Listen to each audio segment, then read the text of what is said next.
Good morning. Today's date is January 26, 2023. We'll be sitting in room 255 for the Standing Committee on Legislative Affairs at 9 a.m. with the chairperson to be announced. Thank you and have a good day.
Good afternoon. Will the Standing Committee on Legislative Affairs please come to order? Before the committee can proceed with the business before it, it must elect a chairperson. Are there any nominations? Mrs. Guimard? I nominate James Tatesma. Mr. Teitzma has been nominated. Are there any other nominations? Hearing no other nominations, Mr. Teitzma, will you please take the chair?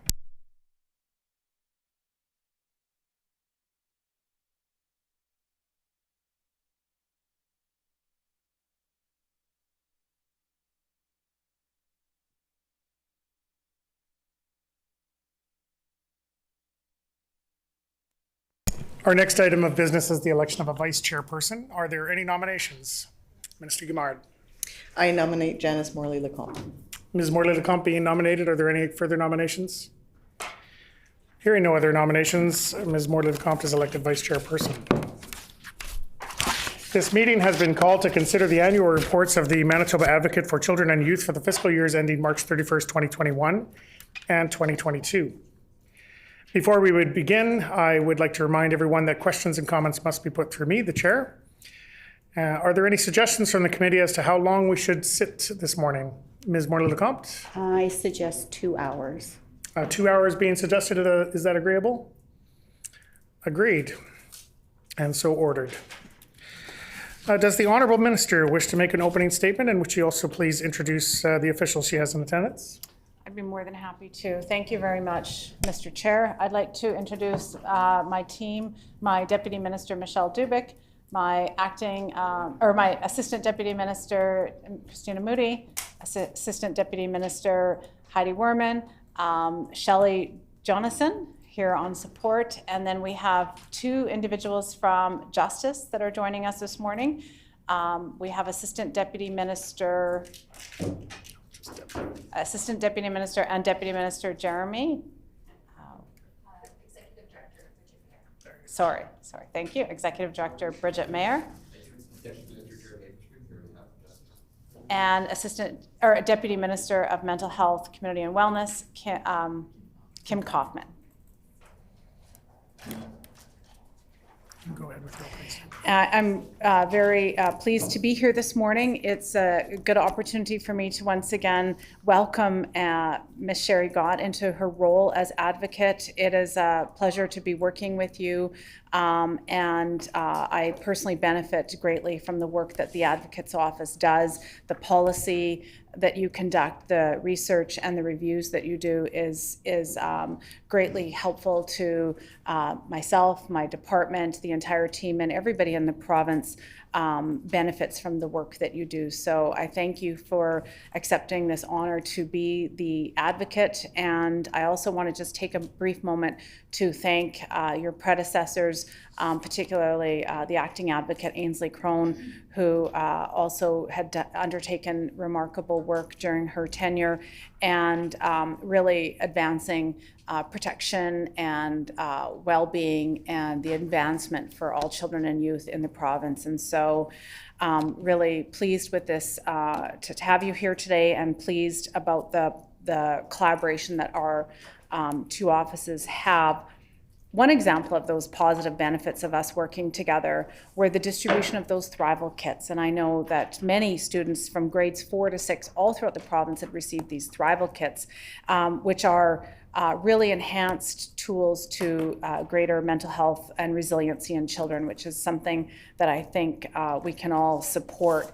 And they were developed by Macy and the Canadian Mental Health Association, and so thank you for all of that. Really also very pleased that I was able to meet your Youth Ambassador Advisory Squad last year, the YAS crew, and I know under your leadership this group of ambassadors are just not only growing and fulfilling in their own journey towards adulthood, they're also mentors for others. And so that is really incredible, important work. In June of 2021, I was honored to announce the proclamation of the portions of the Advocate for Children and Youth Act that expanded the mandate of the Advocate to review or investigate serious injuries and deaths of children outside of the child welfare and adoption systems. Government staff are currently working with Macy to put in place the reporting mechanisms for serious injuries of children and youth. And in the spring of this year, the last remaining section of the Advocate for Children and Youth Act, the Section 21, which deals with the duty to report these injuries, is expected to be proclaimed.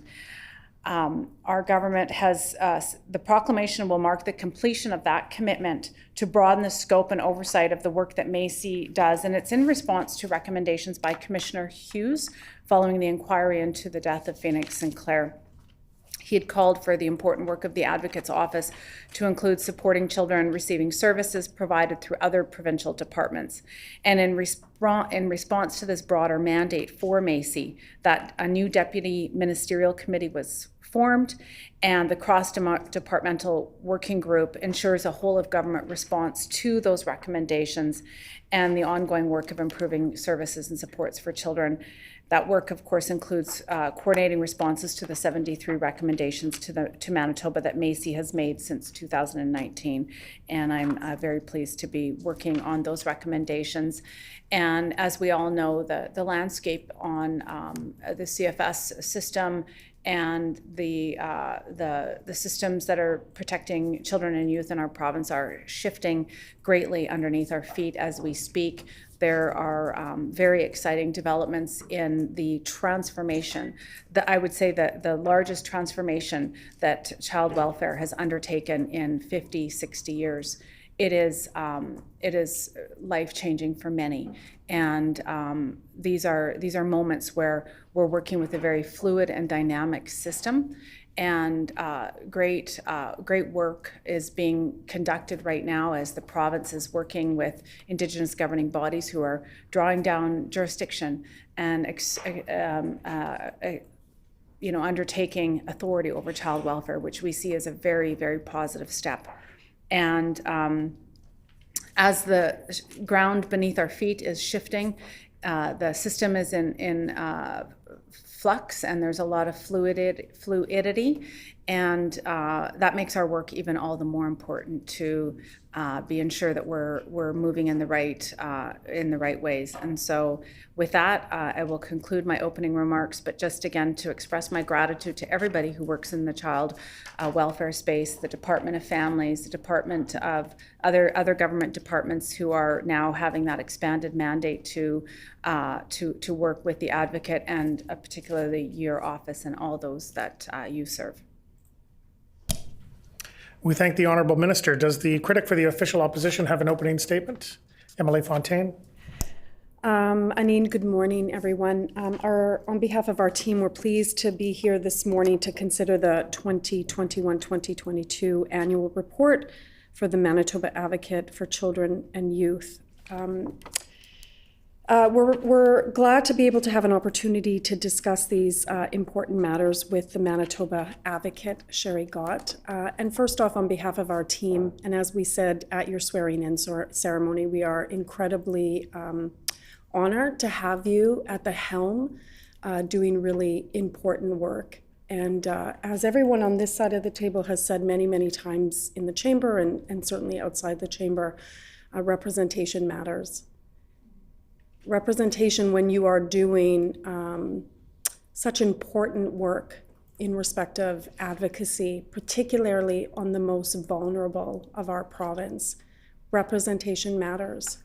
When you're dealing with families that are navigating, the intergenerational effects of colonization, of residential schools, of 60s scoop, representation matters.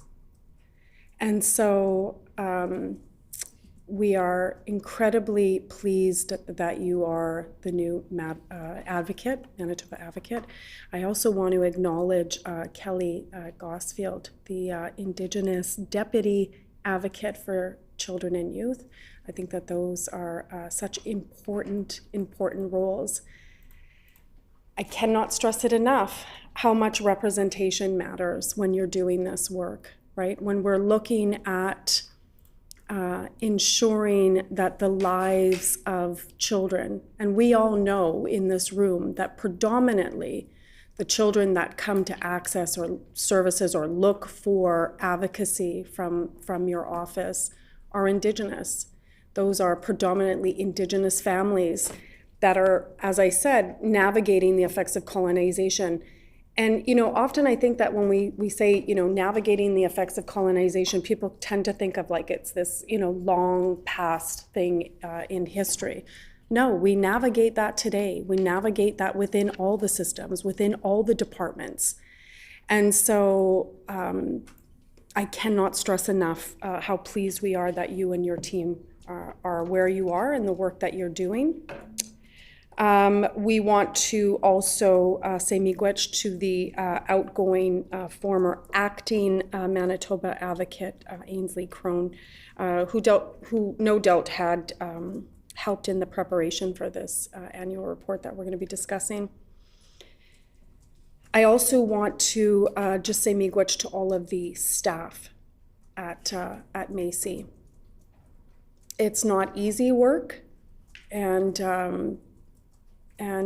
it's certainly very important work, again, to be able to advocate on the most vulnerable. And so we do lift up all of the staff that work there and say miigwech for that really important work. And then certainly Macy plays a really important role within Manitoba by advocating on behalf of children and families within all systems now, which is a good thing, an important thing. And we know that the staff and the leadership work tirelessly. We want to acknowledge that. And again, we look forward to the discussion this morning, and again, wish you well on this new journey and this new path that you're embarking on. We thank the member. Do the representatives from the Manitoba Advocate for Children and Youth wish to make an opening statement? Go ahead. Ms. Gott. Can I ask it now? Danse, I'd like to thank the Committee on Legislative Affairs for the opportunity to appear today. We are here today on Treaty 1 territory to discuss the content of the 2021-22 annual report of my office, which was released on November 29, 2022. Before I begin, I would like to introduce my two deputy advocates who are here with me today. Kelly Gosfeld, the Indigenous Deputy Advocate, who is responsible for advocacy services and youth engagement. Dr. Carly Evans, Deputy Advocate, responsible for research, quality assurance, public education, investigations, and child death reviews. Today, I will provide members of the Legislative Affairs Committee with a summary of the activities of the Manitoba Advocate for Children and Youth Office as outlined in our annual report and service plan. I want to note that the work of our office is guided by the United Nations Convention of the Rights of the Child. Indeed, children's rights are at the forefront of everything we do. Although our office remains heavily engaged in matters related to the child welfare system since 2018, when the Advocate for Children and Youth Act was proclaimed, our mandate has expanded. We now advocate in additional domains beyond child welfare. The domains my office are in are child and family services, adoptions, disabilities, mental health, addictions, education, youth justice, and victim support services, which includes domestic violence and sexual exploitation. In 2021-2022, our office received 2,721 requests for services. While the majority of these cases originate with reported concern regarding the child and family services system, 61% of the youth we served had more than one social service need. When young people have more than one social service need and complex needs, advocacy officers are often coordinating help between several programs and services. After a slight drop in requests for services last fiscal year, the overall numbers for requests went back up this fiscal year. In 2021-22, we saw the easing of public health orders, and adults had increased contacts with children, which increased the likelihood of youth being identified of having a need for advocacy supports. Relatedly, many service providers began shifting from remote work back to in-person services, meaning they also had more contact with young people. Sources of referral can include educators, caseworkers, and professionals who directly work with children. An increase in requests is likely due to more children and youth accessing services from professionals as public health orders eased.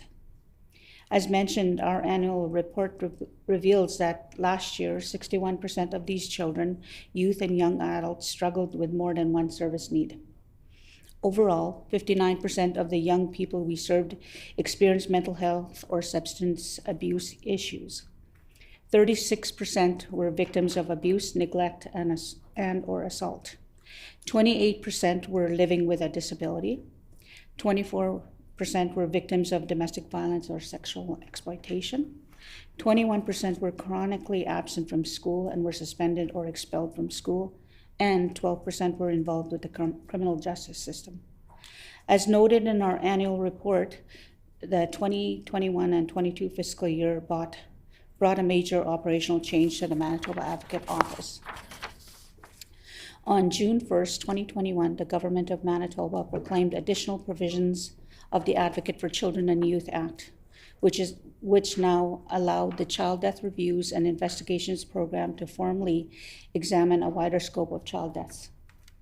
Where a child or their family receives services within 1 year of the child's death from any reviewable service, such as CFS, addictions, mental health, or youth justice, that now falls in scope for the review by the Manitoba Advocate. Once a death is determined to be in scope, the Manitoba Advocate can examine any designated service such as CFS, addictions, mental health, youth justice, education, disabilities, and or victim supports that have been involved with the child's family. One area of concern highlighted in the annual report is that my office continues to see young people underserved in the provincial mental health system. Our concerns include minimal ongoing support following a young person's discharge from mental health care. Many families are left to navigate the system on their own, sitting on long wait lists and accessing short-term crisis services with inefficient results. Since last fiscal year, we have seen 23% increase in the proportion of children and youth with mental health and or substance abuse services needs. Mental health and or substance abuse are issues consistently ranked as the highest social service need for the young people we work with. The COVID-19 pandemic has exacerbated already scarce resources, especially in rural and northern communities. In May 2021, the Manitoba Advocate joined with other members of the Canadian Council of Youth and Child Advocates to issue a statement urging governments to increase investments in child and youth mental health during and after the pandemic. My office will continue to monitor mental health services in the province, urging the government to prioritize responding to the critical need through increased access and investments as we emerge from the COVID-19 pandemic. For example, discharging planning for mental health care services is a major concern that we have. Despite the presence of multiple indicators of risk, young people are sometimes discharged without a discharge plan. Some of those discharge plans do not address the scope of the child's needs, and too often the burden of arranging aftercare falls to the family, who may be unfamiliar with how to access service needs. Often services may not be available to them in their community, or the family may be experiencing other barriers to accessing services. As a result, families are left to navigate these systems while their child is in the middle of a mental health crisis. Another ongoing concern we have is how agreements with young adults, or AYAs, are implemented. These are agreements for services for youth who were in care at the time they turned 18. The transition between youth and young adulthood is a critical stage of development and presents multiple challenges. For adolescents who experienced complex trauma in their earlier years, including children who were in care, the challenges may continue when they reach the age of 18. Recognizing these unique circumstances, agencies may enter into AYAs. AYAs can be placed until the young person turns 21 and can support them in their educational goals, training, treatment programs, in transitioning to adult services or independent living, or any other areas that can help the young adult succeed. While AYAs are an important tool to support young adults, Macy continues to note with AYAs in a number of areas. For example, gaps in the mental health and substance use treatment services in Manitoba are also associated with experience of homelessness for young people. This is not only in the transition from services, but also while waiting for treatment and services. This is particularly the case with respects to waitlists for residential treatment. It grieves me that suicide is still the leading manner of death for youth ages 10 to 17 in Manitoba. As noted in our annual report, since the beginning of the Investigations and Child Death Reviews program in 2008, the Manitoba Advocate has examined the issue of youth suicide, a public health crisis that continues to affect too many families in Manitoba to this day. The Manitoba Advocate continues to monitor with concern the issue of youth suicide, including actions the government of Manitoba is taking to solve this crisis. Suicide deaths can be prevented if proper supports like early assessment and intervention are available to children and youth. The government of Manitoba has a duty to children and their families to provide the highest attainable standards of healthcare, including mental health, addictions as outlined under Article 24 of the UNCRC. Compliance monitoring and recommendation issued by my office is an important tool to hold various government departments accountable for ensuring they are consistently working to improve programs and services for children, youth, and young adults. Our most recent compliance report was released on January 17th and can be found on our website. In the words of Martin Luther King Jr., a right delayed is a right denied. This quote. Sorry, the time has expired. With leave of committee, should we allow her to complete? Yeah, all right. Thank you. With leave, continue on. Thank you. This quote is especially meaningful for us at Macy because inaction of implementing recommendations represents an unnecessary delay, a delay that prevents the rights of children and youth in Manitoba from being fully realized. The compliance report that was just released notes 18% or 12 of 67 of all recommendations issued by my office are now complete. My team and I have identified 3 areas for the provincial government to prioritize with respect to the 67 recommendations we issued between 2018 to November 2021. These 3 themes do not only represent areas of opportunity to further progress on implementing recommendations, but also will help improve services for children, youth, and young adults and families. Macy recommends prioritizing actions to address capacity inequities for Indigenous child welfare authorities and the outstanding Phoenix Sinclair inquiry recommendations. Implementation of safe sleep-related infant deaths, implementation of mental health and addictions recommendations. We look forward to the forthcoming proclamation of Phase 3 of our legislation. It will require provincial services area to report to my office any incident where a child or youth was seriously injured when the child was receiving or whose family was receiving a reviewable service at the time of the injury or in the year before the injury. Such incidents include hospitalization or sexual assaults. This will allow my staff to collect information on these serious injuries, analyze, review, investigate, and release reports on them. The development of regulations and reporting mechanisms are in their final stages. My office is already notified in some cases of serious injuries.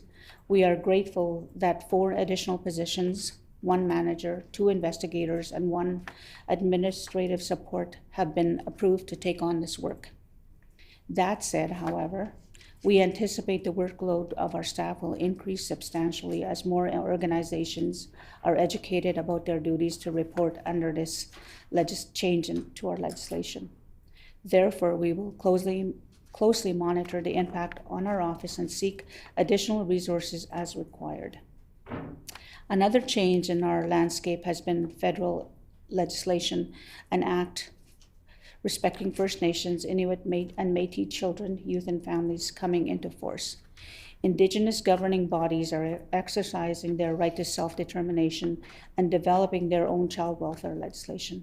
It was assumed by some that this legislation would significantly decrease our office's workload. This has proven to be incorrect.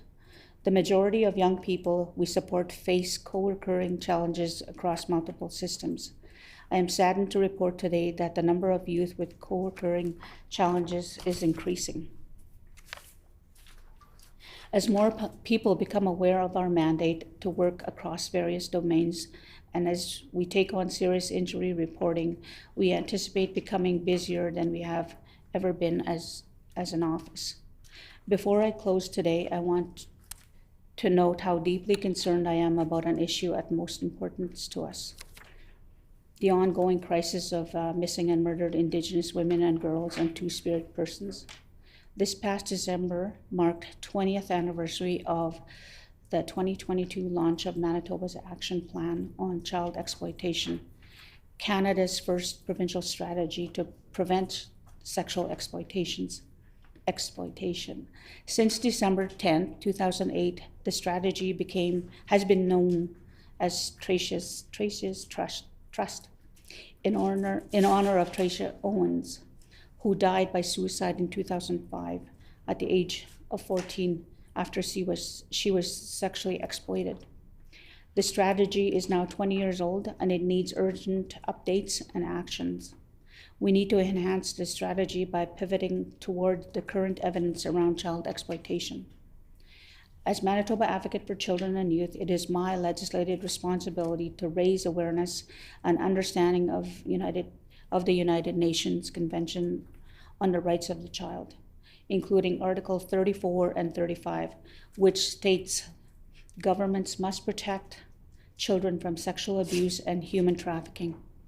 In spite of the special reports, recommendations issued, and the individual and ongoing advocacy my office is doing, children and youth in our province continue to be sexually exploited, harmed, and killed as part of the crisis. While I'm aware of the commitment in the government's speech from the throne to increase funding that targets child exploitation and to release a progress report regarding the government's gender-based violence framework in the coming months, more action on the national inquiry into missing and murdered Indigenous women and girls, 231 calls for justice is needed now. I was appointed to the role of the Manitoba Advocate in October 2022. I plan to continue the work of our office to amplify the voices of children, youth, young adults, and their families. Community building is very important to me, so I intend to focus on collaborating and strengthening relationships with all youth servicing organizations throughout the province, especially those servicing Indigenous communities. My office will focus on carrying out this work through a decolonized lens.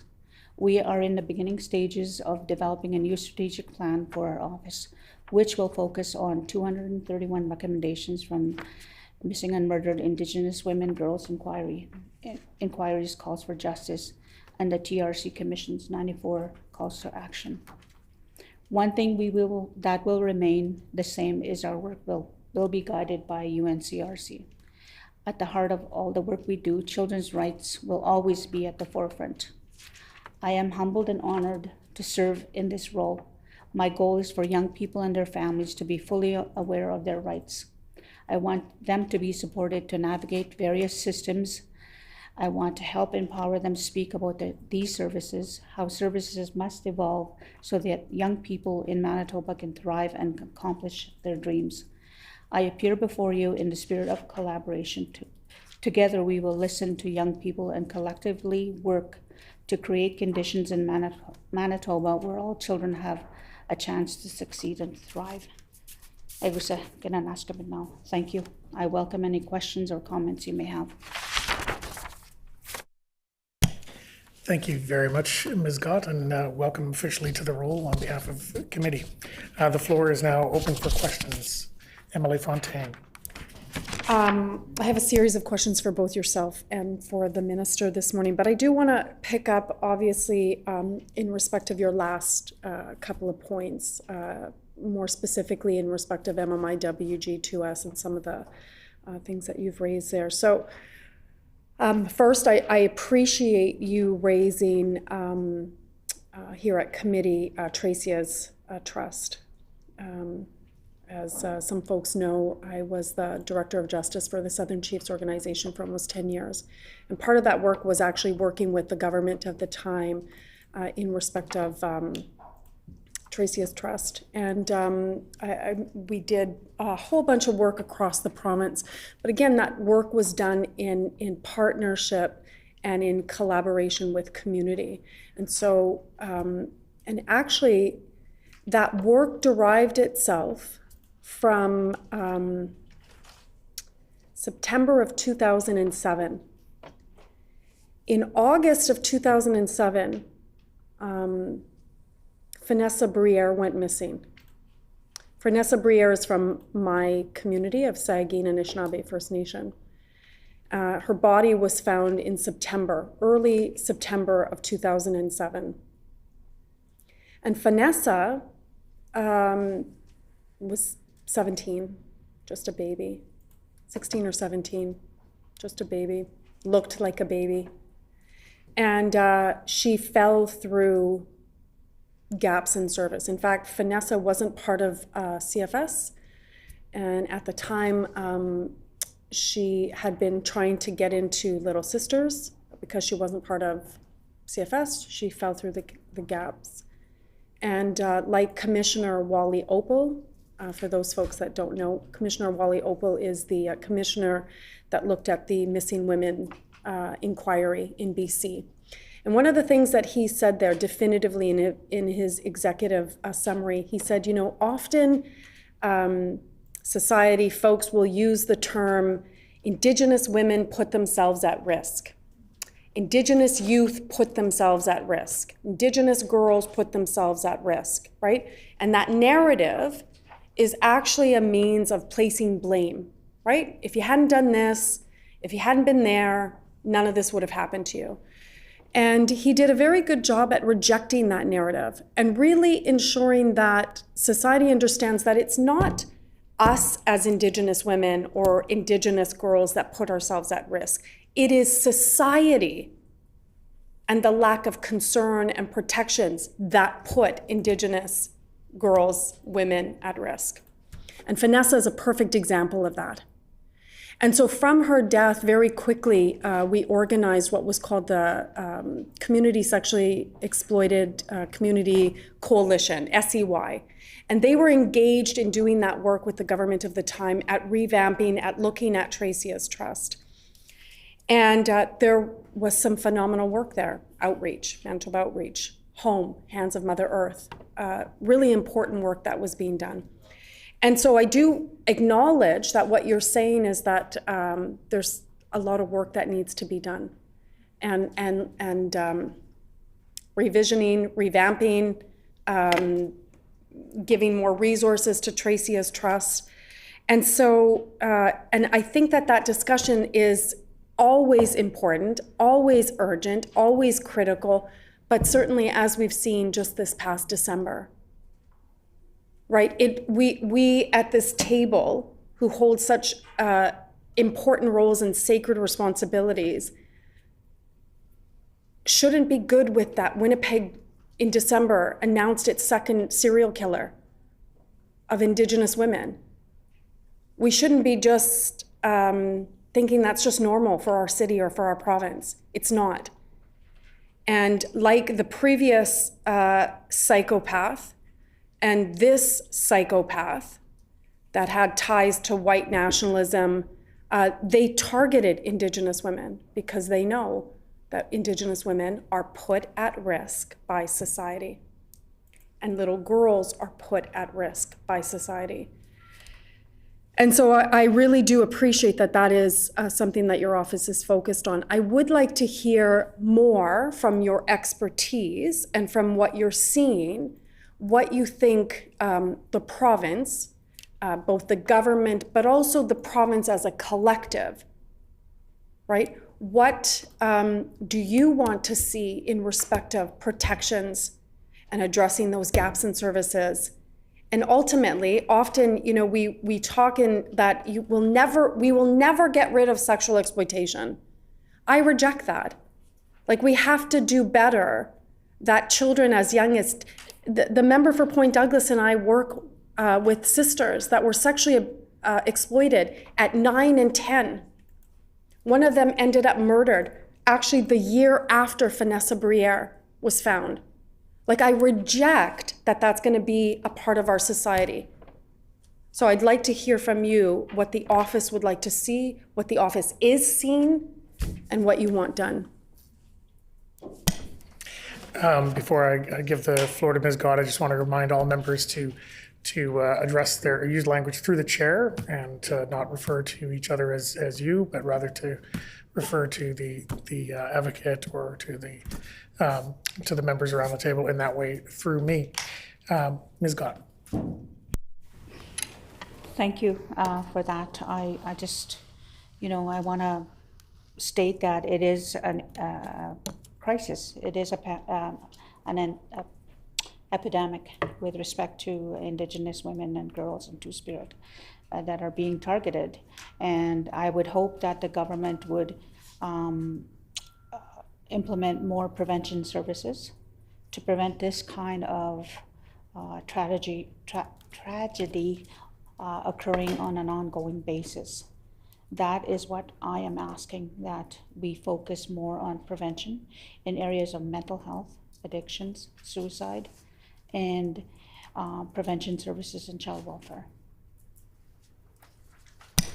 Further questions, Emily Fontaine. So I would direct my question to the minister in the same, and the advocate has brought up that in the throne speech there was, I believe it was a sentence in respect of dollars and an action plan, but there hasn't been any further, as far as I know, and again, perhaps I've missed it, but in respect of, you know, what are the dollars that the province is looking at? Where are those dollars going to be targeted? What's the status of the action plan? Who's involved in the action plan? And when is the release of the action plan? And what is the department's hope and goal in respect of, and again, and maybe the minister can enlighten me. I don't know if there's an actual name to this work, or but what is the department hoping with that?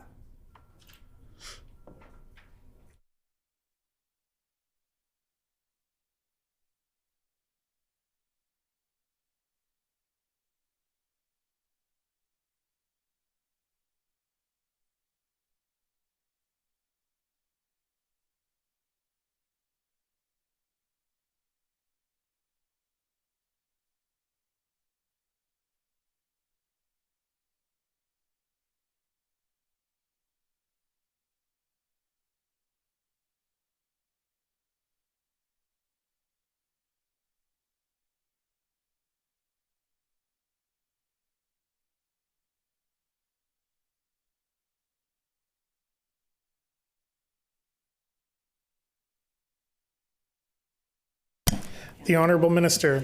I thank the critic for the question. I also thank the advocate for her work that she's done on this space and for providing a voice. I appreciated the editorial that was in the Free Press in December, raising awareness on this issue. And I really agree with many of the statements that the critic had said and the work that your office is doing, in that we need to really change the landscape in our province. We need to change beliefs. We need to change the way we frame stories and the narrative that is often being told, because the narrative that was told previously had perpetuated the exploitation and misogyny and other initiatives that really not only oppressed women and racialized people and LGBTQS plus individuals, it harmed them greatly. And so we are working with many stakeholders and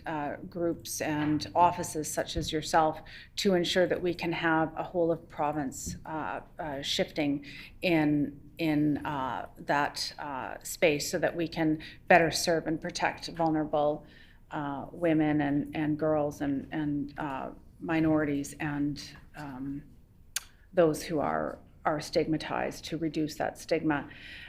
I also did want to express, again, on behalf of the government, the utmost condolences to the families who are experiencing and are undergoing trauma right now, and for the tragic loss of their loved ones that we all tragically read about in the last few months, and the sort of bringing about knowledge and awareness of another serial killer has greatly impacted many people, and my heartfelt condolences to everybody. And I know you're supporting many of those people. Specifically, what our government is doing in response to the work for MMIWG and the calls to for justice. We have recently, I'm going to touch on two pieces of legislation that just were recently proclaimed, and then talk about some of the community-led initiatives that we're working with to get action on these calls for justice. The two pieces of legislation that directly addressed some of the calls were earlier in the spring. We had passed earlier in the fall, we had passed Bill 40, which was an act that was specifically about addressing child sexual exploitation. Bill 40, the Hospitality Sector Customer Registry Act, and amendments to the Child and Family Services Act and the Child Sexual Exploitation and Human Trafficking Act. This bill ensures that any child who is vulnerable, who is being preyed upon by a predator, somebody who wants to harm that individual, who wants to exploit that individual, there can be a no contact order placed between that harmful individual and that vulnerable youth or child without having harm already taking place. Prior to the implementation of this bill, prior to the proclamation of that section of the bill, there was no way to get a no contact order until harm had already occurred. But we know that that's too late. We do not want to let something bad happen to a vulnerable individual in order to intervene. And so that is yet another tool that will be greatly utilized by everyone in society to ensure that we can prevent things from happening. And we don't have to wait until something bad has happened. We don't have to just sit back with our unease and know and watch that someone is being preyed upon and without the ability to intervene. So this law now allows the intervention whether that child is with the system of CFS or not. Prior, it was available for kids that were involved in the CFS system. Now it's involved in any youth, any child that is in the province of Manitoba, regardless of whether or not they're connected with this system. It also creates a duty to report. It is absolutely unfathomable that we have a duty to report child abuse and child pornography in this province, but we don't have a duty to report child exploitation. And so if you have a direct line of sight into exploitation, and we know that there are industries that there are sectors that have a direct line of sight into child sexual exploitation, predominantly taxis and ride for hires and the hotel industry. And they have not had a duty to report. So our legislation brings in that duty to report. And we are going to be doing a public awareness piece on that, because I did hear from some segments of society that we're placing onus on taxi drivers who may not be equipped. And I understand those concerns. We're placing onus on hoteliers who may not be equipped to identify sexual exploitation. And while I understand those concerns, I reject that premise, because all of us have a duty to report child abuse, child pornography, and now child sexual exploitation. And we don't all need to take hours and hours of training to understand what those those look like. And so really, pleased to be working in this space and bringing others into this space and moving further. The other bill, Bill 44, was the introduction of the new generation of Clare's Law, which is also putting more power in the hands of individuals that might be in an intimate partner relationship, and they have questions and concerns, whether that intimate partner has an ability to impact their own safety or the safety of their children. Further, we now have the ability, if a parent, for example, watches their teenage child or their young adult child or any loved one enter into a relationship that they wonder whether or not that is a safe environment for them, and they want to know, does that person have a past history with restraining orders and other known offenses? He or she is a known violator of intimate partner violence. They can get that information now through disclosure. And further, in addition to asking for disclosure, we are putting forward the support so that we're acting on the assumption that if you're coming to the province for disclosure for history of your intimate partner's background, you need to be equipped with resources. And so that is at the front end. It is new in the country to have this level of involvement with or mandate in the legislation. And we think that it will be another tool. Specifically about the MMIWG report and the calls for justice, we are partnering with community, and I was really pleased to establish a relationship with Mama Wichita, and as well as Sandra Delarant, who is going to be the lead on this work. And just prior to Christmas, we had announced $456,000 to this group that will be really pulling together the calls and addressing the gaps, and then working specifically with government, providing recommendations and reports for government. And so that work is underway as we speak. Thank you. Further questions, Emily Fontaine.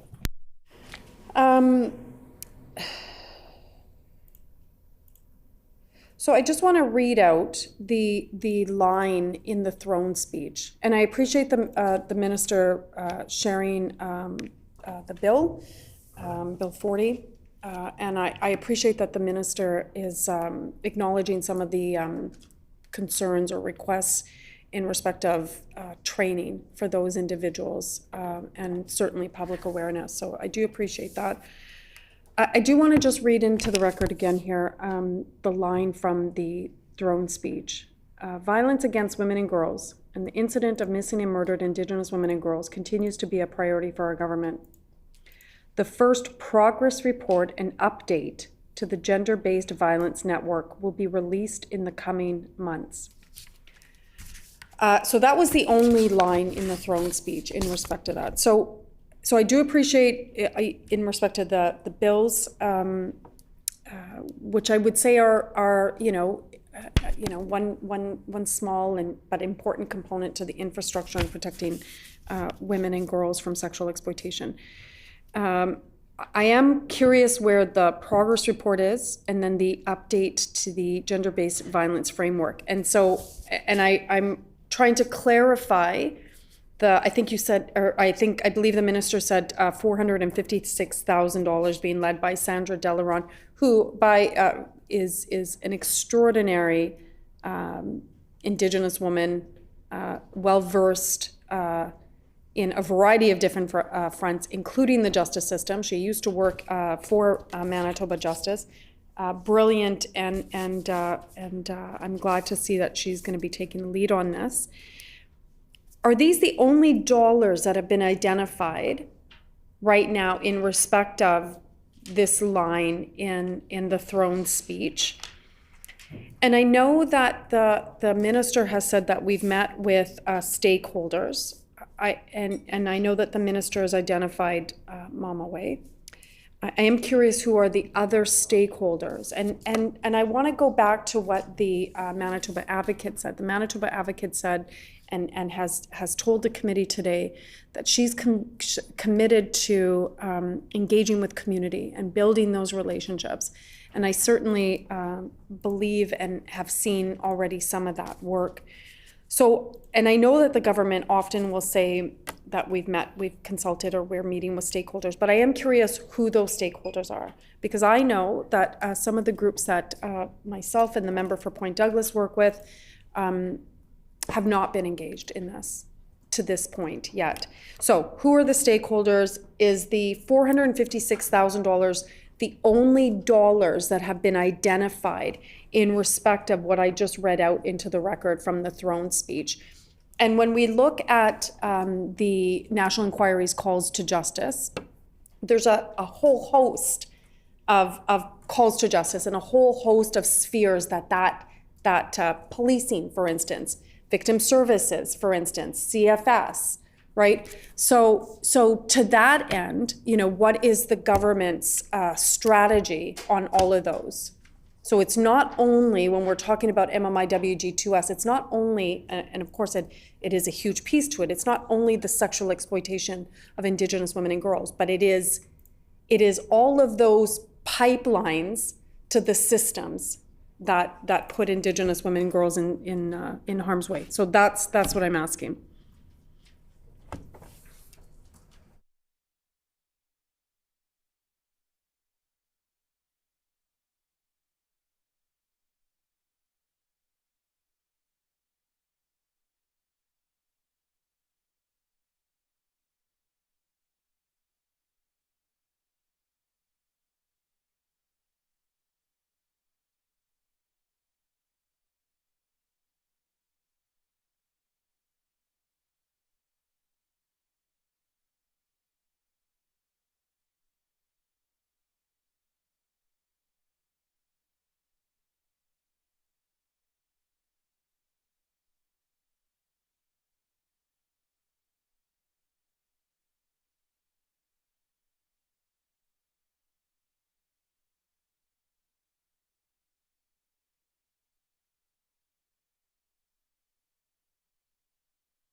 The Honourable Minister. Thanks, and I appreciate the critic's question. I do want to clarify as well, or put a lot of information on the record. But just to start off with, and again, we are here to review the advocate's very thoughtful reports that she has provided to us for review, and under the whole umbrella of children in care and the vulnerabilities that children in care creates. And then if you overlay those with the calls for justice, we know that one of the strongest initiatives that we can advance as a government is to ensure that we have fewer children coming into care, and that we're providing care or services, preventative services for families to enable them and empower them to keep their children, so that break in family is not does not occur. We know that is one of the main one of significant priority for government, significant priority for community, and a significant priority in advancing opportunities for children and youth to achieve their fulfillment and their destiny. And so to that end, our government has worked to reduce the number of kids in care. We have seen a 65% reduction in the apprehension of newborn babies. Those are babies between the day of from 0 to 3 days, a 65% reduction. We know that we have a lot of work to do in continuing to reduce the number of newborns coming into care. We've also seen a significant reduction in the number of overall children in care. In 2016, when we formed office, the number was almost hovering around 11,000 kids in care. Today, there's 9,100 children in care, and there's still too many children in care. And we know that we need to continue to support families at the outset, support families, whether it be through the Indigenous doula initiative that we had started, whether it be with the Mothering Project at Mount Carmel Clinic. Those are many initiatives that we are working towards to addressing that call for justice with the MMIWG report. Specifically, the member wants to have a listing of some of the initiatives that we have done since in the last year or so to support the calls for justice on the report, and specifically how to better protect Indigenous women and girls. And so I'll read into the record a few of the things that we have done in the last in this fiscal year. For example, we have been working with a Healing Lodge, the Eagle Embracing You initiative, which is an Indigenous-led 4-bed treatment facility for sexually exploited female and transgendered youth, $1.5 million a year. We've expanded Street Reach, which is of course a part of Tracy's Trust. This core operations for Street Reach Winnipeg gets $369,000 a year, but then we moved up north because we know that a lot of children in the north were not receiving services, and so the Street Reach North program is getting $900,000 a year. That is new. That is a new initiative, and I really do want to take a moment to congratulate and acknowledge the good work that they do. In 3 months' time, the Street Reach coordinator had shared with me that they had rescued over 600 kids that were vulnerable and had sort of were in flux. They were either not showing up for school or not showing up in a place that they were expected to be. And so through the relationships that Street Reach North has developed with the community and with these kids, they were able to go into that spot, into that place, and find that youth and take them out for a cup of coffee and say, can we talk about what's going on? And really start to connect that youth with the services that are available. That is such a better approach than sending in law enforcement or sending in a truancy officer to say, why weren't you in school today? This is a friend. This is somebody who is connected to supports, and this is a more trauma-informed approach. We have also funded a $1.7 million new pilot initiative in coordination with Anchor, the Children and Family All Nations Coordinated Response, called Safe Ride, which helps facilitate the safe return of absent and missing youth in care, and will reduce the risk for youth in care by ensuring that they have access to that safe transportation. We know that a lot needs to be done in that space. Safe transportation is vital service, and more needs to be done in that space, and yet we are committed to doing that.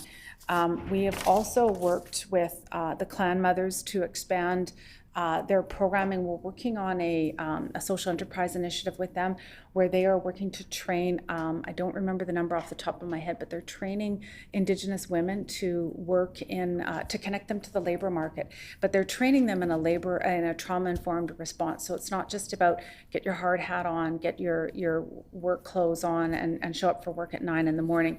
It's about land-based healing. It's a trauma-informed approach.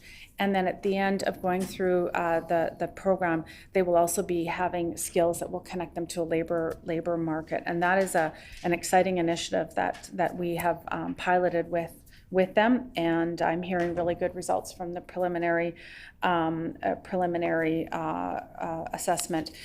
In regards to the GBV framework that was touched upon in the throne speech, of course, that will be released this spring, and our government is updating the framework this year.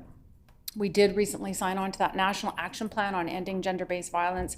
I had signed that action plan with the minister responsible for women and gender equity at the national level, as well as every other provincial and territorial minister had signed, with the exception of one province, we had signed collectively. And so that means the entire country is moving forward in a national framework for ending gender-based violence, which of course also addresses the calls for justice in there. And in response to other monies that have been invested, we have modernized the shelter system. We know that emergency shelter, the demand for emergency shelter had grown significantly in the last little while. And of course, we'd like to say everything is pandemic related. The pandemic certainly did put pressures on families and exacerbated a crisis that put women and girls and to LGBTQS plus individuals in harm's way. So we've modernized our shelters, nearly doubling their funding and creating a bit of equity in the system. So a bed space is getting the same funding, whether that bed is in Thompson, whether that bed is in Winnipeg. And so with the 10 emergency shelters throughout the province of Manitoba, they all received significant funding increases in this last fiscal year. And I think my time is probably running out, but I certainly can address a little bit more. The throne speech did highlight the priorities that are yet to come. And I know that we are in the process of building a budget which will see much more modernization of our services and more initiatives working with community to get better results, whether it be more respite. And I think of Granny's House and how we were able to move forward with Granny's House 2.0 and help them ensure that they're expanding their respite services to ensure that those little bits of support for families when they need it can certainly go a long way, whether that is addressing, shoring up vulnerabilities that Indigenous women and girls are experiencing, or whether that's shoring up families to ensure that there is less intervention from a CFS system. We believe that all those initiatives are important, and I look forward to providing further updates to both the advocate and the critic in the months to come. Emily Fontaine. Miigwech to the Minister for providing all of that information. I'm going to move on in respect of mental health services that the advocate briefly spoke about in her report. We often hear about the difficulty, and the advocate did allude to some of that in respect of transitioning from CFS services to adult services and not quite adult services, or the lack of discharge plans for youth when leaving mental health issues or mental health facilities. In the advocate's expertise, and certainly what the advocate and the office is seeing from youth that are coming to the office looking for advocacy, what else can Manitoba do to support this transitioning? And I'm interested in respect of some of the things specifically that the advocate's office would like to see. Ms. Gott. Okay. I'm going to defer this question to Carly, so she can talk about the mental health concerns. Sure, we like to refer to people by their last names only in committee, so Dr. Evans. To answer the member's question, as the advocate has shared, we continue to see mental health and addictions related gaps to be one of the key areas. And as noted in the compliance report that she released on the 17th of January, we have issued, out of the 67 recommendations that we've issued, 30% have been related to that specific area. And so in particular, in terms of the gaps, we've also highlighted this morning the issue of AYAs. and homelessness. And so those are two areas in particular that we're seeing as youth are transitioning out of care, massive areas of concern for our office. Furthermore, the suicide epidemic that was alluded to is another area. What we can say today is that we already have surpassed last fiscal's total, and we are deeply concerned about what we are seeing this fiscal when it comes to suicides. Furthermore, in Manitoba, we can just continue to see, we have concern related to youth not being able to access long-term treatment. We are seeing some of these youth trying to access services outside of our province because it's not available.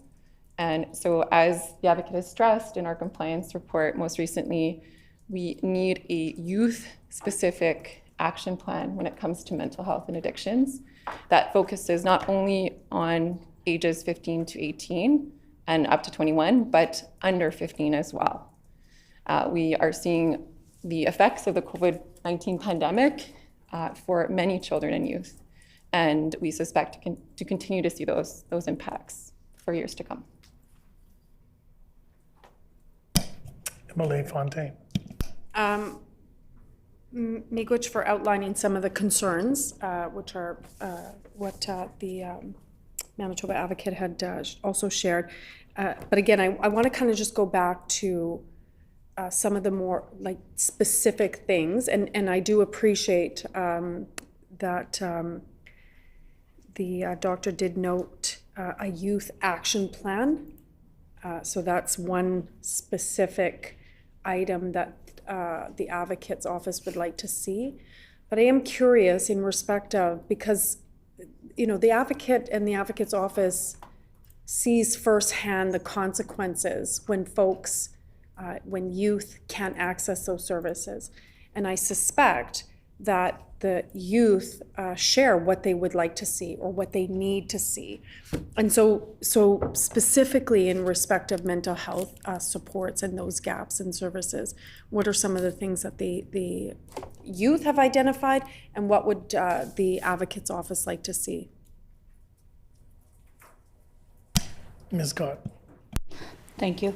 I just want to state that, you know, there has been, as I said before, there has been an increase in youth accessing mental health services and requesting services under mental health. And there is a lack of services, as we know. And in many of our reports, we've stated this, right from Angel's story, Circling Star, Matthew's story. So on the suicide aggregate, we talked about there needs to be a framework developed with respect to mental health and the gap with respect to planning, discharge planning. People need to come to the table and collaborate to kind of wrap support and services around that youth. So that piece has been missing. We are very concerned at the fact that while I appreciate what the minister said about additional funding, we know that some of the stuff goes unreported with respect to children that go missing. So, and also, you know, I think that in the North particularly, there is a lack of services in areas of mental health addictions, and our report has stated the increase of number in suicides and, you know, within the youth. So the pillars that, the 5 pillars that were developed, we would like to know who is at that table with respect to developing services for youth. So in the areas of mental health. And I think we really need to address that, and there's a crisis in Manitoba. Emily Fontaine. Miigwech for both of your interventions. This question is for the minister. Does the government intend to extend or expand extension agreements for children in care from 21 to 25? And I know that you know, this is an issue that we've been talking about for many years. Right? All of us all of us in this work have been talking about this for many years, right? And I think that we can even, you know, those of us that are parents and have children can even see in your own home, right? Like, you know, my youngest just turned 21, and he's in university and needs still so much support to be able to go on the path and experience the path and pursue his goals and dreams.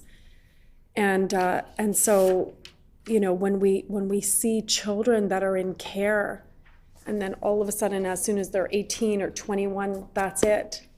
It's really quite heartbreaking, right? Like, I'd never be able to tell my son, like, okay, you're done, get out. Like, never. I would never do that. I would never. He'd not have the capacity right now. He's just a student. He's all of these things, right? So it is certainly something that we've all been talking about for many, many years. And so, you know, again, does the minister plan on extending that or expanding that? The Honourable Minister. Thank you very much for the question. And I think back to one of my conversations when I was newly appointed as minister. I met with the executive director at Resource Assistance for Youth, and she had said to me how there was the taps were on full blast, was her analogy, into homelessness from children exiting CFS before they were prepared. And I think about how all the things that we need to do to prepare our children before they launch into adulthood, and how you know, there are so many kids that are exiting care without a bank account, without information and connections and support, a safety network. Many of them leave care with a bag of their belongings, and that is how they're launched into adulthood. And it is an absolute travesty, and it is devastating, because we know that that without that safety net, these children are very, very vulnerable. And that is such a transformative year. Those are transformative years going from adolescence into adulthood without the proper supports. And so the last 2 fiscal years, we have committed and provided $7 million in the extension of AYAs to ensure that kids are supported and that they're not exiting care. And we are working on a strategy, on a plan that will extend those supports as the minister, or as the critic had suggested. Ms. Laughlin. Thank you, Mr. Chair. I have a question. I have 2 questions. Yesterday, there was a media gathering with Manitoba Nurses Union in regards to no funding when it comes to children and youth being sexually assaulted in the north in rural Manitoba. They have to come here. But currently, right now, there's nobody working. So what's the role of MACY in ensuring that these services are going to be provided for our children, instead of what happened to me and my family, being told not to shower? And what's your role there to work with the Minister of Health to ensure that funding does get there? After all, it is a bill that we presented on this side. Like I say. Ms. Gott. Thank you for that question. I think it is very important for us to be involved, to advocate, you know, and to meet with the people that are, especially the children, in that area, and the lack of services in northern Manitoba when it comes to such a very sensitive subject with regards to sexual assaults and stuff like that. So part of our legislation allows us to conduct research and advocacy in those areas. So it saddens me to hear that, you know, the services were cut. And as you know, it's a tragic thing for a youth or a child to experience when they've been sexually assaulted. And I think more support needs to be provided in that area. Areas like, you know, resourcing a unit, staffing, supports in areas of mental health to deal with that serious assault. So I think that our role could be, again, to you know, push government to provide those resources and supports. Ms. Laughlin. This question is for the minister. In regards to the page 56 of the report, it says here fund a comprehensive provincial youth gang prevention strategy. Currently, right now, there's a 17-year-old from the Palm Moose Lake area who's wanted for double homicide. This is absolutely gang-related and a drug war. The 2 people that were killed were drug dealers, and the 17-year-old was a drug dealer as well. Excuse me. And so this provincial youth gang prevention strategy, what could have been done to this child, you know, to not become a murderer, you know, over drugs, you know, like, where were the parents? Where were the, you know, how did this child get from being a child to a murderer? And what kind of prevention strategy do you see that can help, you know, that this would not happen again? Obviously, we can't prevent it 100%, you know, but these kids, you know, they didn't grow up to imagine that to be part of their future, right? So share with us what the strategy will look like, please. Egwesen.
The Honourable Minister.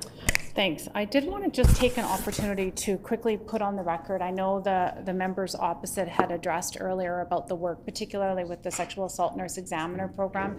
And I know the critic had brought to the floor a really important legislation that we had passed unanimously, which would ensure that we would have sexual assault nurse examiners in a variety of geographical locations throughout the province. And so our government did recently invest $640,000 and for the recruitment and retention and training of sexual assault nurse examiners, so that people would be on the ground being able to provide that service in places outside of Winnipeg. We certainly agree that it is an absolute travesty that child sexual assault survivors need to actually come down to Winnipeg to be in receipt of a forensic examination. And so Shared Health is in the process of working to recruit, retain, and expand that program. And I look forward to giving further updates in that regard.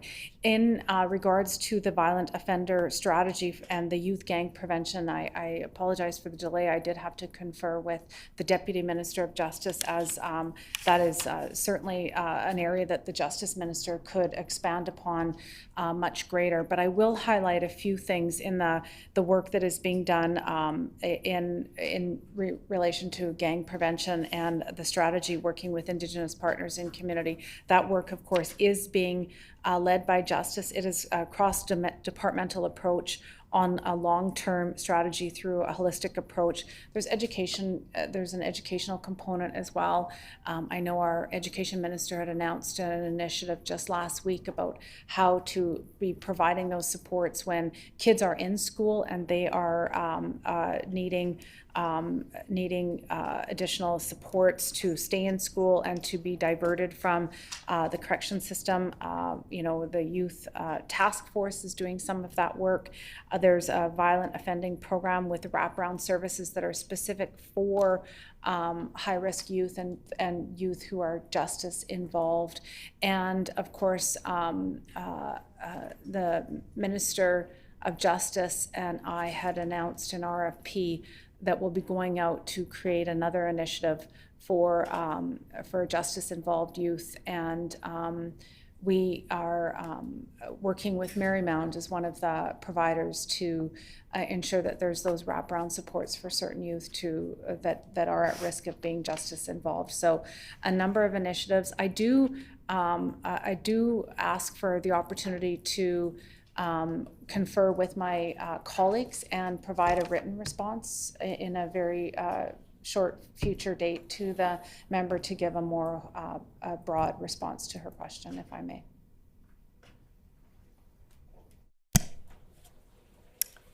Mrs. Smith. Miigwech, Deputy Chair, or Chair. My question's to the Children's Advocate. I've had a lot of emails lately from schools for advocacy around getting AFM workers back into the schools, because school counselors, guidance counselors, teachers are seeing an increase in addictions, and that's leading to truancy, and it's also leading into harder drug use, which is leading into some of the things that the member from the PAW was talking about, criminal offenses. They're really struggling, and we know that, with the pandemic, getting back to school has been a struggle for a lot of our kids. Tons of our parents are also reaching out to schools for more supports around mental health, but particularly around, addictions, because kids are using drugs to, deal with the mental health issues that whether it's anxiety, whether it's relationships, whether it's transitioning back to school, whether it's living in poverty. And we know poverty is a huge risk in, whether kids go into care, whether kids are being sexually exploited, whether kids are going missing and murdered, and certainly suicide. So I'd like to ask the advocate whether, they're hearing anything from educators around the need for AFM workers to come back into schools. And they're also having more difficulty accessing services for those youth to get them referrals to AFM.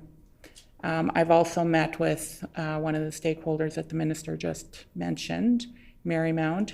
They are also experiencing a lot of difficulty around continuum of care for kids when they are going in for treatment, and just being discharged with, not a comprehensive plan, because there's not the services there for kids to access. They go in for addictions treatment, they're expected to kind of just come out and maybe meet with someone once a week, and we know that that's not feasible for our youth, and it's leading to homelessness as well for these youth because they're now running away from home, they're not going home, parents are left with less resources, and I know it's a huge question, but we don't have much time, so I'll leave it there. Ms. Gott. Thank you. With respect to our compliance report, one of the themes that we identified is that there is an urgent need for child-specific mental health and addiction strategy. There's system gaps, there's barriers and obstacles for children and youth to receive mental health and addiction services they need, and to which they have the inherent right to services is the most pervasive system issue that we continue to see in our work. Not surprisingly, since 2018, 20 of our 67 of recommendations issued by Macy, 30% have been to address urgent gaps for children and youth related to mental health and addictions. The third and final theme, therefore, concerns the ongoing need for child-specific mental health and addictions.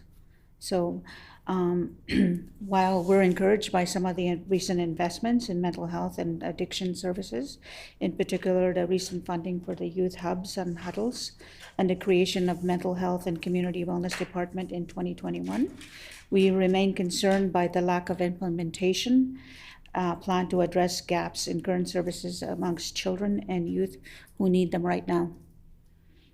Children have unique needs, and childhood is a time for early assessment and rapid intervention to prevent chronic and lifelong struggles. We cannot continue to make young people wait for the critical mental health and addictions care that they need, to which they are entitled. So children ought to be at the back of the line when cuts are being made, and at the front of the line when funding is being made available. Mrs. Smith. My questions to the minister are just around the same lines. What more needs to be done? What more is the government willing to invest, especially with the increase in need coming from agencies that are, trained, highly trained to be dealing with these complex needs with kids, such as Marymount, saying that they're overloaded. They need more support. There's complex needs that they've had to shift the way that they're working with youth, with families, but also schools, calling out and saying, like, we don't have the capacity to deal with the amount of mental health and addictions that we're seeing in our schools. We need help. And, I feel we're doing a disservice to our kids who are going to become adults and possibly using more services then, when we can be doing some preventative work now in the areas of dealing with the youth in schools and in these organizations. So what is the government willing to do or doing now and willing to do more to support those youth so that, they're not becoming homeless, going missing or murdered, committing suicide, getting into harder drugs, having more complex needs down the road?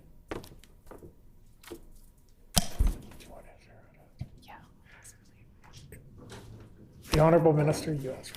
I thank the critic for the question, and in order to provide a full response to that question, I ask for leave that the minister responsible could answer. Is there leave that the Minister of Mental Health and Wellness answer the question? Minister Guimard.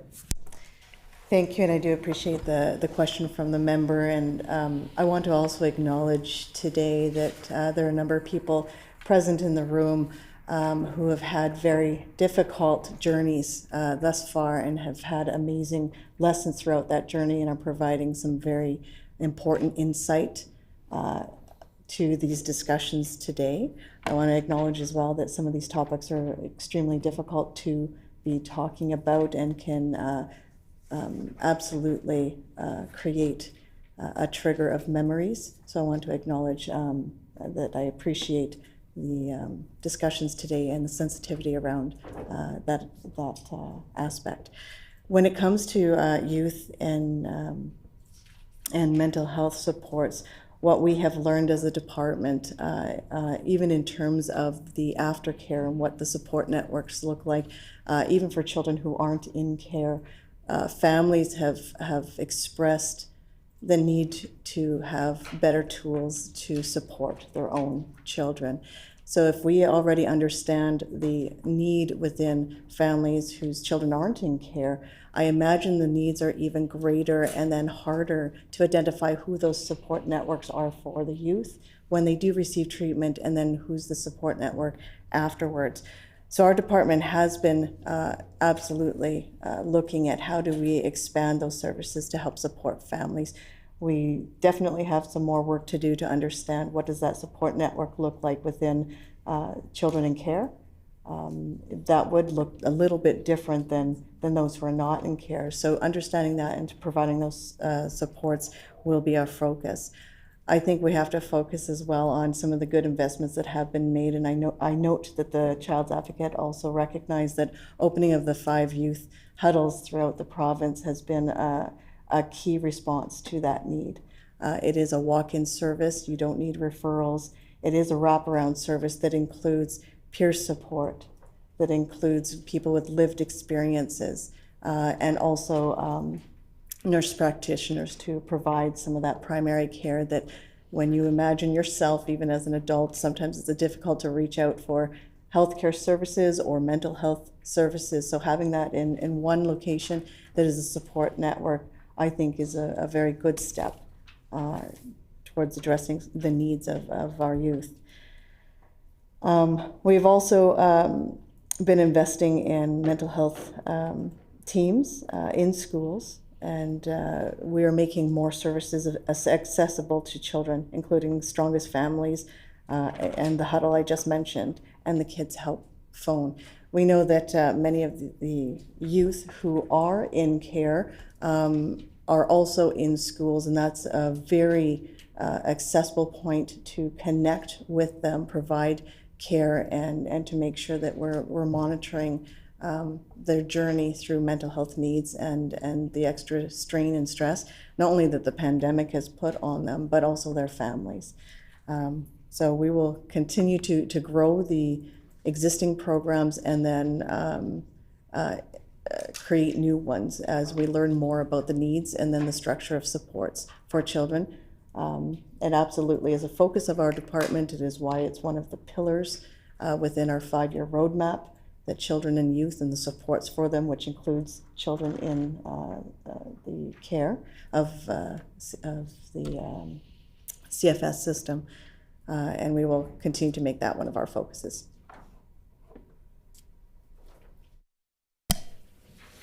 Any further questions from members? Emily Fontaine? Miigwech, for the advocate, I would ask that it was noted that Manitoba Health has the lowest compliance rate of 25%, which has remained unchanged for 3 straight years. Can the advocate speak a little bit more on why they continue to lag behind?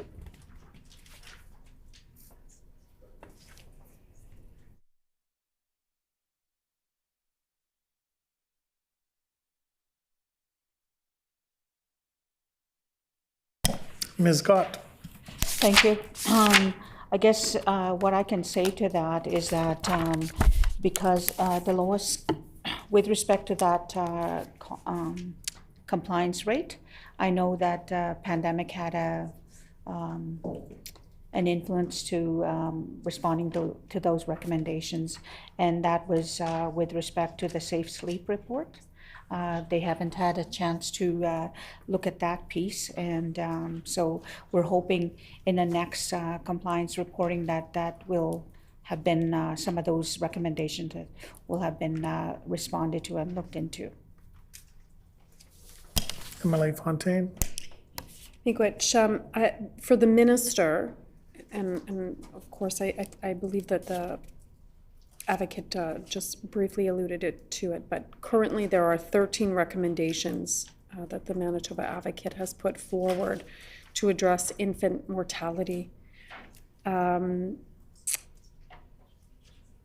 So why has the province failed to take adequate action in respect of safe sleep recommendations? And are there targets for the government to comply with these recommendations and including timelines? The Honourable Minister. I thank the member for that question, and I also appreciate the advocacy's work on that area of safe sleep. And we know that we need to do better to ensure that all infants have a safe sleeping environment, and we agree that it's very important to be supporting families with infants under 12 by sharing information about the latest research and information on how to ensure that sleep is made as safe as possible. This is already a requirement for public health and is being embedded into the CFS standards. I want to clarify that the Advocate's Office has confirmed that there has indeed been progress on the 2 infant sleep recommendations directed to Manitoba families. One moved from 25% compliance to 100% compliance, and the other remains at 25% with a work plan underway to complete it. And that means that we've moved from an average of 25% to 62.5% compliance with those recommendations. And so some of the work that is being undertaken to ensure that we are in full compliance, one of the findings is that most families do have the safe sleeping surface in their homes, and assistance is already available for families to obtain safe sleeping surfaces, such as through employment and income assistance. There is additional supports for expectant parents to ensure that they have the appropriate sleep, like a crib, a bassinet, or a cultural sleep surface like a cradle board for their infant.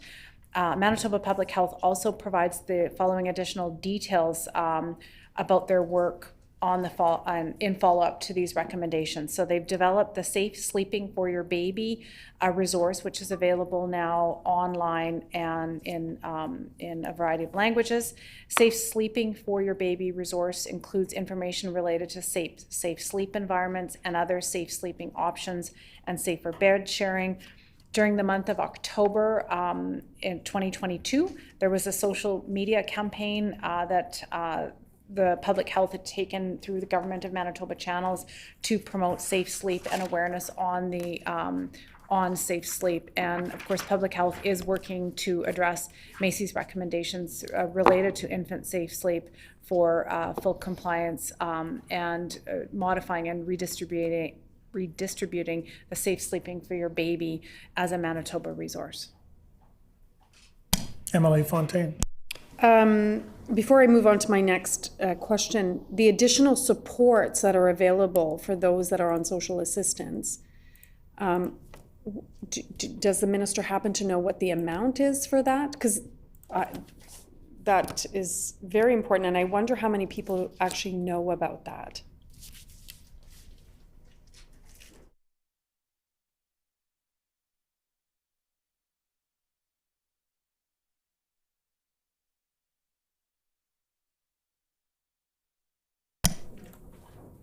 The Honourable Minister. Thank you. I agree that more awareness for recipients on EIA is definitely needed. That is something that our department is working with, and that is why we're moving towards embedding those services in communities so that there's people on the ground that can access or that have the information that they can distribute to people who are in community that need the information as to what their entitled benefits are.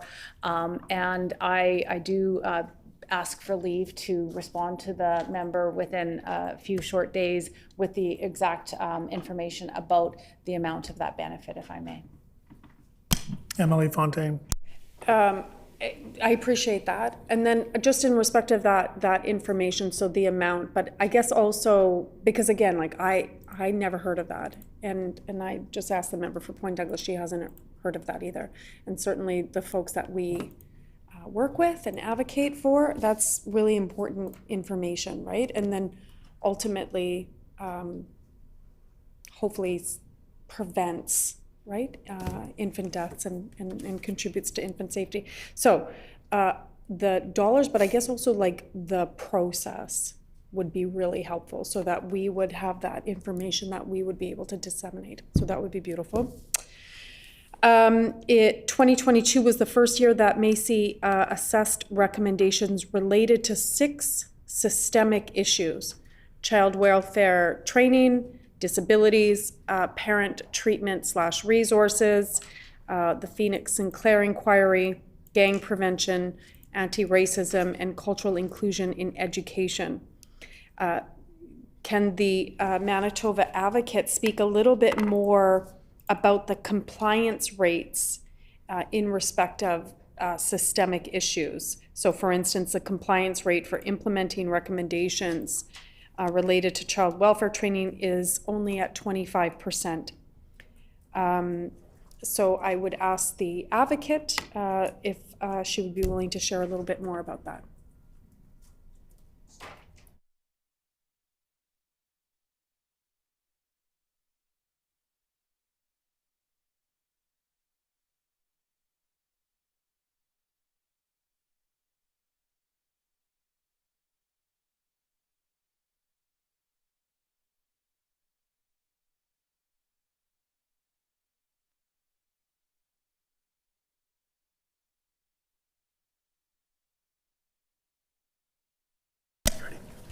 Ms. Gott.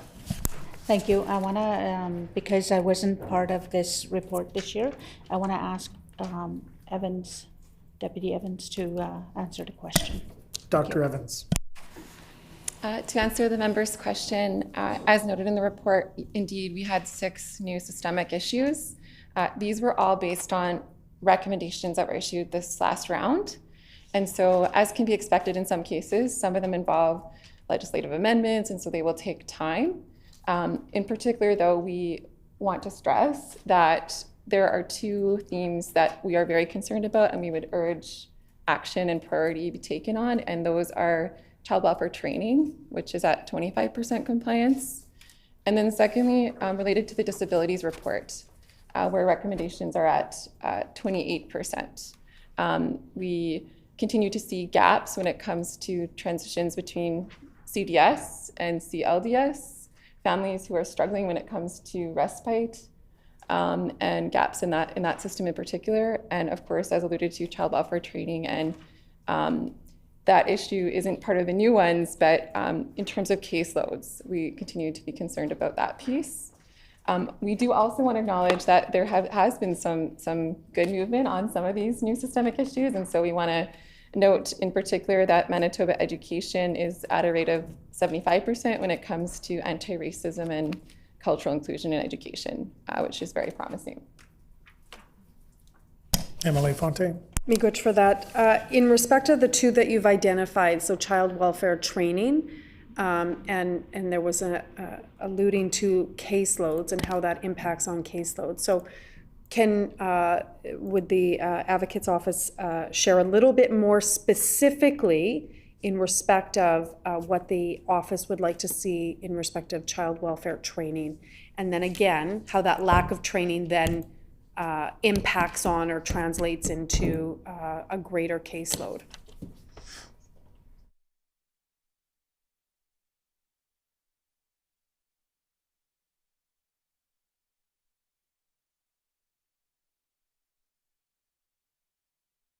Ms. Gott. Thank you for that question. I'm just, what we are concerned about is because there's delays in training with respect to COVID-19. And I think that, we need to ensure that all workers are trained in, case management, case conferencing, case planning, especially with planning for AYAs, aging out of care. What does that look like? We are also concerned about the number of cases that each worker carries.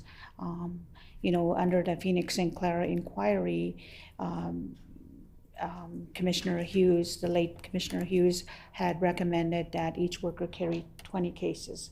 So for me, when you carry that, like a high number of cases, you are not doing meaningful casework, and you are not meaningfully engaging with families to develop a case plan. And I think that it's really important for workers to have time to develop assessments, develop a case plan when they're working with children and families. If they have a caseload that's really high that they can't manage, they're basically doing crisis work, which is not part of child welfare. I think that the workers need to be further trained with respect to assessments and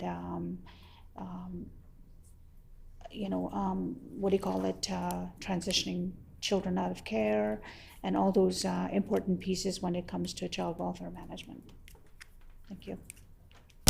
Emily Fontaine. Thank you much for that. I would ask the minister then the compliance rate for implementing the recommendations to child welfare training is only 25%. Can the minister explain why this is so low?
The Honourable Minister. These are very important questions, and I thank the advocate for highlighting some of those areas of systemic challenges. And I just want to very quickly run through a few innovative initiatives, including a pilot that we've recently undertaken to really support kids in the CLDS system. We had announced an $8 million bridge program whereby children who previously had no known protection concerns were being brought into the CFS system so that their families could enhance greater respite. I can think of no more greater heartbreak than needing to assign your child over to the child welfare system when there's no protection concerns, only because you need greater respite for addressing the needs that your child with developmental or physical disabilities has. And so this $8 million bridge pilot is underway to support families to prevent youth from coming into care when there's no protection issues. And we've also enhanced $5 million in funding to the Children's Disability Services, specifically to enhance greater respite for families in that regard.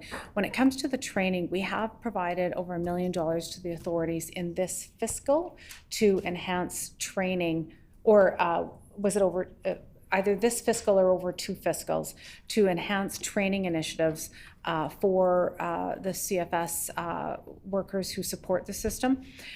We've also introduced, and the advocate had mentioned COVID, and the challenge during COVID for in-person training was just eliminated. And so what we did is we moved to a virtual platform and introduced new abuse and investigative training initiatives that was 100% trauma informed, and that has been rolled out. And so I look forward to future reports that would capture the shift with this new training initiatives involved. And then of course, working with the department is working with the authorities to ensure enhanced initiatives. We know that the funding model and the entire child welfare transformation has moved towards greater control at the local level, and we really thank the work that our authorities are doing in this space, and we're working very closely with them to ensure that the upcoming legislative changes that would be required to enhance the CFS Act is taken in a more collaborative approach. I know I've heard very loud and clear from a lot of the Indigenous authorities and those who work in the CFS space for an Indigenous authority or agency have said loud and clear, we don't want legislative changes coming from the province of Manitoba, and we don't want specific directives tied to funding from the province of Manitoba anymore. We want to have a seat at the table and to use that analogy a little bit further, actually be driving the change. And so very productive meetings recently with my Leadership Advisory Council, which includes the heads of Indigenous governing bodies and Indigenous leadership on legislative changes that will be introduced very soon to really accommodate greater local autonomy and authority as self-determination expands in the province of Manitoba. Just before I give the floor back to Emily Fontaine, I want to remind everybody there's about 10 minutes left in our time, and we'll need a minute to vote on the reports. Emily Fontaine, go ahead. This will be my final question, just in respect of the time frame. I do just want to put this on the record that, so again, once again, miigwech for all of the work that you do, to all of your leadership team, to all of the staff, to the Elders Council, to everybody. It is important work, it's critical work. And then I just want to put on the record here, I love that our languages are part of the final reports. You know, it is an act of decolonization and an act of deconstructing those systems that contribute to why we are all here discussing the things that we are discussing, to take up space and to take up as much space as we need. And so I do want to acknowledge that. I know that that would be a lot of work to get the language interpreted and recorded. So I want to acknowledge, I don't know who does it, but please pass along that on this side of the table, we absolutely love it and we lift them up for that work, whoever does that work. My final question here is, in 2019, the member for Spruce Woods, and this would be directed to the minister.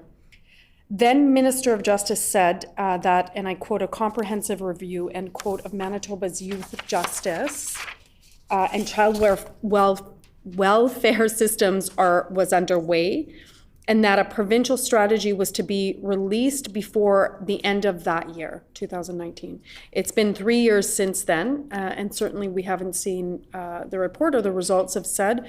Would the minister be able to update us on the status of that review?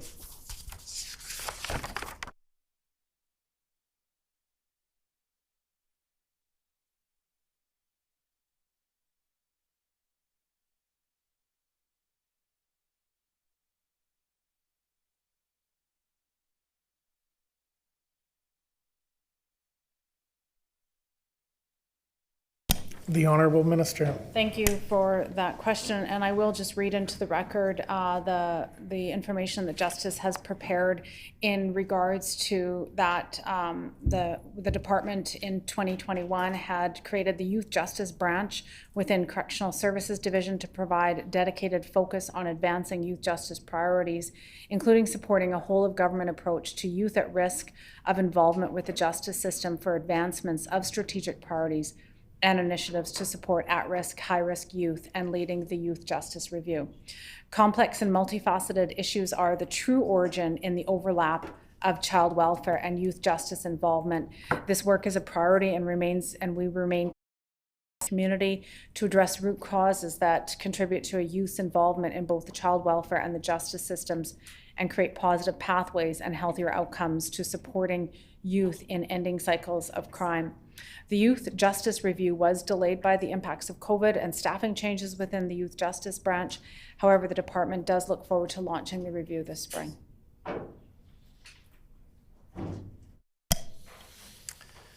Okay, seeing no further questions, I will put the question on the reports. Shall the annual report of the Manitoba Advocate for Children and Youth for the fiscal year ending March 31st, 2021 pass?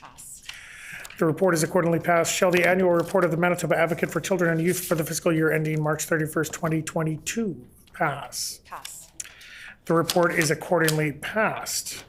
And before I ask the question, I just want to say thank you to everybody at the table for what I think was a collegial and productive meeting this morning. Thank you.